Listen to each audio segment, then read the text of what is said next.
وبركاته. الحمد لله والصلاة والسلام على نبي المصطفى وحبيب المصطفى صلى الله تعالى عليه وآله وصحبه وأزواجه وأهل بيته وأحبابه أجمعين. أما بعد، فأعوذ بالله من الشيطان الرجيم. بسم الله الرحمن الرحيم. يا أيها الذين آمنوا أطيعوا الله وأطيعوا الرسول وأولي الأمر منكم فإن تنازعتم في شيء فردوه إلى الله والرسول إن كنتم تؤمنون بالله ورسوله واليوم الآخر ذلك خير وأحسن تأويلا. صدق الله العظيم وصدق رسوله النبي الأمين الكريم من الشاهدين والشاكرين.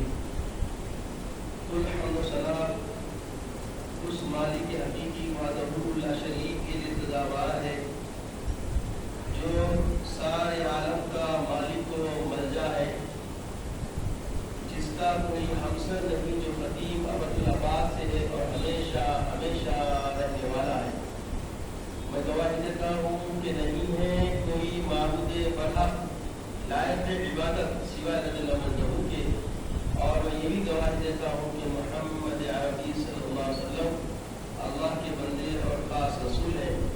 صلاۃ و سلام نازل ہو ہمارے آقا نامدار حضور تاجدار محمد عربی صلی اللہ علیہ وسلم پر، آپ کی آل پر، آپ کی اصحاب پر. بزرگان دین، برادران اسلام، اللہ جل وعلا کا ارشاد ہے: یا ایھا الذین آمنوا اطیعوا اللہ واطیعوا الرسول واولی الامر منکم فإن تنازعتم في شيء فردوه إلى الله والرسول إن كنتم تؤمنون بالله واليوم الآخر ذلك خير وأحسن تأويلا. اللہ کا حکم ہے، اللہ ارشاد فرماتے ہیں: کیا ایمان والو، اللہ کی اطاعت کرو اور رسول کی اطاعت کرو، اور جو تم میں سے صاحب امر ہیں ان کی اطاعت کرو.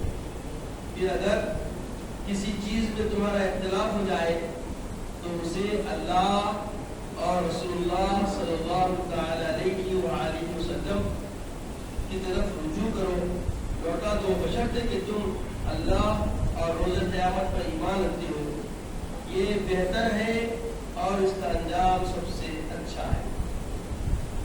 بزرگان دین، برادران اسلام، یہ آیت کریمہ میں اطیعوا اللہ واطیعوا الرسول، اس عنوان کے تحت آپ کے کافی اصول ہیں. وَأُولِي الْأَمْرِ مِنْكُمْ، تم میں جو صاحب امر ہو، اس پر ہم گفتگو کرنے کی کوشش کریں گے. اس آیت کریمہ میں اولی الامر سے مراد کون لوگ ہیں؟ حکم اور اطاعت کی کے ضمن میں ایک اہم بات یہ ہے کہ اللہ اور رسول کی اطاعت کے بعد اولی الامر کی اطاعت کا معاملہ آتا ہے.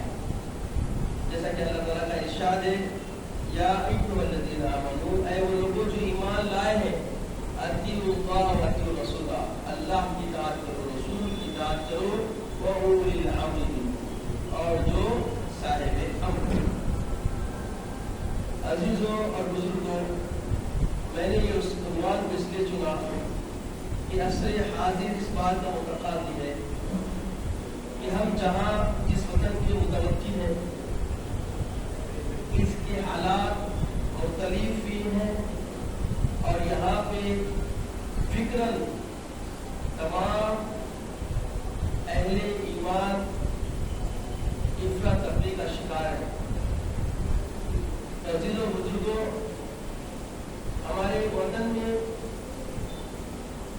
اور پھر وطن میں مختلف اسٹیٹس ہیں، اور ہر اسٹیٹ میں مختلف شہر ہیں، اور ہر شہر میں مختلف محلے ہیں، اور ہر ایک جگہ کا ماحول اور ہر ایک جگہ کی کیفیت اور ہر ایک جگہ کے حالات مختلف ہی ہیں. پہلے ہمیں یہ سمجھنا ہوگا. اور جب یہ احوال، یہ حالات، یہ کیفیت اور اس جائزے کے بعد ہمیں پتہ لگ جاتا ہے کہ ہم کس ماحول میں، کس حالات میں، کس گوشے میں، کس طرز کی زندگی جینے والے ہمارے معاشرے کی نظام کیا ہے. اس کے بعد ہمیں مختلف امور سامنے درپیش ہوں گے.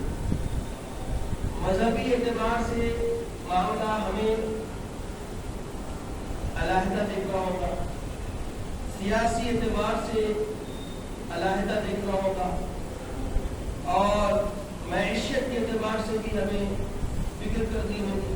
اور یہ سارے افکار اہل نظر کے ماسوا عوام کے لیے ممکن نہیں. تو عوام کی رہنمائی کے لیے جو فکر دینے والے رہنما اور رہبر ہیں، ان میں اولی الامر کون ہے یہ سمجھنا ہوگا. تو ہر ایک اعتبار مختلف بھی ہوتا ہے، اور جب مختلف بھی ہوتا ہے تو اس پہ اختلاف کے بجائے اجماع اور اتحاد کی ضرورت درکار ہوتی ہے. اور جب اجماع کی طرف ہم آتے ہیں تو سارے مفکرین، اہل نظر، اہل علم، اہل عمل جس طرف کثرت رکھتے ہوں، ان کی طرف، ان کی راہ اور ان کے مشورے پہ چلنا ہمارے لیے فرض بناتا ہے. عزیز اور بزرگوں، اب حالات اور بدل رہے ہیں اور ابتر ہو رہے ہیں اور بد سے بدتر ہونے کے امکانات نظر آ رہے ہیں. اگر بیدار نہ ہوں گے تو خسارے میں ہم ہوں گے. ہمیں اس خسارے کی راہ اختیار کرنے سے بہتر ہے کہ اس کی تیاری میں جڑ جائے. تیاری کا مطلب آپ کو فکر و فہم سے عاری ہونا نہیں ہے، بلکہ اپنی عقل کے ادراک کے موافق حالات کو سمجھ کر اس پہ چلنے کی جدوجہد کرنے کی ضرورت ہے. اور یہ عقل و دانش سے جب آپ کام لیں گے تو آپ کو مختلف راہیں نظر آئے گی. ایک اسلامی نقطۂ نظر سے جب آپ دیکھیں گے تو علماء میں اولو الامر ہم کو نظر آئے گی. اور اسی طرح ہم سیاست کو دیکھیں گے تو سیاسی دسترس رکھنے والے لوگ وہ اولو الامر کے مقام پر ہوں گے. تو مختلف سیدھے بن جاتی ہے اولو الامر کی. ہمیں اپنے وطن کے حالات کے موافق اس آیت کریمہ میں رہنمائی تلاش کرنی ہے کہ اللہ تعالیٰ کی رضا جوئی کے طالب بن کر ہم اگر جینا چاہتے ہیں تو کون سی طرز کو اختیار کریں. تو عزیزوں اور بزرگوں، جو جماعت کی شکل میں سارے مکتب فکر کے لوگ مل کر ایک گہوارہ بنائے ہیں، اور وہ گہوارہ سیاسی کیا ہے ہر کسی پر آشکار ہے. آپ اس سے اختلاف بھی بہت سارے لوگ رکھتے ہیں. تو اختلاف کب اور کہاں نہیں ہوا؟ سیدنا عثمان ذی النورین رضی اللہ تعالی عنہ، جس کی شہادت ابھی بھی گزری ہے.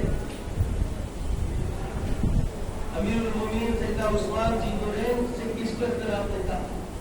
کیسے کیسے اختلاف لوگوں نے کیے. تو یاد رکھیں، اختلاف ہونا الگ چیز ہے اور متفق ہونا یہ ضرورت ہے. اختلاف کے باوجود اتفاق کے لیے درکار کیا ہے کہ ہم سب میں سب سے زیادہ سیاسی دسترس کس کو حاصل ہے، یہ دیکھنے کی ضرورت ہے. اب نو پیدا لوگ آ کر ہمیں افراتفری کی طرف لے آنے کی کوشش کرتے ہیں، تو اس افراتفری میں پڑھنے سے بہتر دیکھیں کہ اجماع شروع سے چلا کے آ رہا ہے. اسی جماعت کے کہوارے کی حمایت کرنا، ان کی حمایت میں لگے رہنا اور ان کی نصرت کی کوشش کرنا، یہ ہماری نصرت ہوگی۔ عزیزوں اور بزرگوں، بات سمجھنے کی ہے، اور اگر ہم بات نہیں سمجھیں گے، یہ فکر کو نہیں سمجھیں گے تو حالات اور بدلنے والے ہیں۔ تو عزیزوں اور بزرگوں، مسجد سے جو بات آپ کو دی جاتی ہے، یاد رکھیں کسی کی دباؤ یا کسی کی دی ہوئی فکر پہ بات نہیں ہوتی۔ جمعہ کے دن خاص کر میں کئی مرتبہ عرض کر چکا ہوں، یہاں سے وہی بات آپ کے سپرد کی جاتی ہے جو اللہ تعالیٰ کے خوف اور ڈر سے محسوس ہوتا ہے کہ یہ امت کی ضرورت ہے، یہ دی جانی چاہیے، یہ دی جانی چاہیے۔ تو عزیزوں اور بزرگوں، ہمارے اس شہر میں حالات بہت بدلنے والے ہیں اور بدل رہے ہیں، لہذا ایک جٹ ہو جائیے۔ جو اسلاف نے اپنی محنت سے جو سیاسی مرکز بنا کر ہمیں آسانی کے ساتھ دیا ہے، اسی کی حمایت میں رہنا بہتر ہے۔ غور کریں، یاد رکھیے جتنی عمر، جتنا تجربہ، جتنا تدبر اور جتنا تفکر میرے پاس ہے، میں ان چیزوں کے احوال سے، ان ساری چیزوں کے استعمال سے اور حالات کو مدنظر رکھتے ہوئے یہ بات میں آپ کے سپرد کرنا مناسب سمجھا، جو اس جمعہ میں مختصر وقت میں آپ کے حوالے کیا ہوں۔ اس کو سمجھیں اور دوسروں کو اس بات کو پہنچائیں۔ اختلاف ہر چیز میں ہے، مگر یاد رکھیں اس کے باوجود اتحاد، نام ہی جماعت کا اتحاد سے رکھا گیا ہے۔ جب تک اتحاد ہمارا رہے گا، ہمارا اتفاق رہے گا، تو کوئی ہمارا بال بازا نہ کر سکے گا۔ ہمیں علمی طور پہ بھی اٹھنا ہے، وہ کوشش چل رہی ہے، ہر کوئی اپنی نسل سے کوشش کر رہا ہے، مگر سیاسی اعتبار سے بھی ہمیں معیاری بننے کی زندہ ضرورت ہے۔ تو اللہ تعالیٰ سے دعا ہے کہ یا الہ العالمین ہمیں نیک توفیق عطا فرما، نیک ہدایت عطا فرما، مولا عصر حاضر کے تقاضوں کو پورا کرنے کی توفیق عطا فرما، مولا امن و امان کی زندگی عطا فرما، ہمارے وطن میں امن عطا فرما، مسلمانوں کی حمایت فرما، مولا اپنے محبوب کے عاشقوں کی حفاظت فرما، عزت کی اسلام کی زندگی عطا فرما، خاتمہ بالخیر فرما، وقت رضا کلمہ طیبہ عطا فرما، اپنے حبیب پاک صلی اللہ علیہ وسلم کا دیدار عطا فرما۔ سبحان اللہ